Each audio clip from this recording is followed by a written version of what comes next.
His name, in the human registry of the 6th arrondissement, is Elias Morel. He is 71 years old, officially.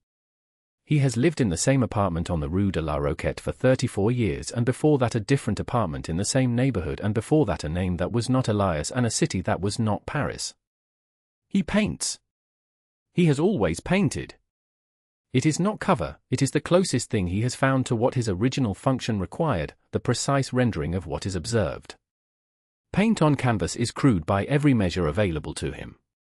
But there is something in the physical act, the smell of linseed oil, the resistance of the surface, that has become, over decades, something he would call necessary if the word did not imply a weakness.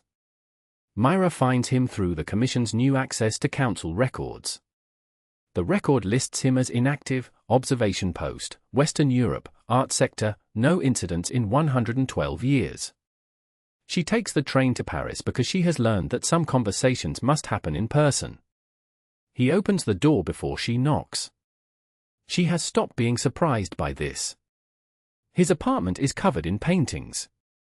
Not the walls, the paintings face inward, stacked against every surface, turned away from the light.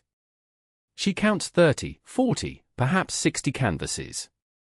She reaches out and turns the nearest one. It is a landscape. Mountain she does not recognize, under a sky that is not quite the right color, not dramatically wrong, just slightly, in the way a memory differs from the thing itself. She turns another. The same mountains. Another. The same, from a different angle. The same light that is not quite light. The same sky that is not quite sky. She says, "How long have you been painting this place?" He says, 31 years. "Since I stopped being able to stop." She asks, "Where is it?" He is quiet for a long time. He pours 2 cups of coffee, places one on the table for her, and stands at the window looking at the street below, the particular quality of attention she knows now, the stillness that is not human.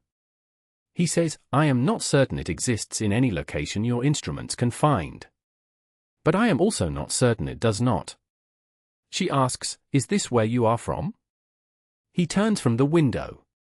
And for the first time, Myra Santos sees something cross a council member's face that she has never seen before, not suppressed emotion, not managed neutrality, but grief. Pure and old and clearly long carried. He says, "I don't remember." That is the part of the protocol no one discusses. After enough time, the origin fades. What replaces it is this. He gestures at the paintings. The accumulated evidence of a memory that cannot be retrieved, only approximated, 31 years of the same mountains, the same wrong sky, painted over and over as if repetition might eventually produce the truth. Myra sits down. She does not open her notebook. Some maps, she has learned, lead not to places but to questions that were always there, waiting for someone patient enough to arrive at them.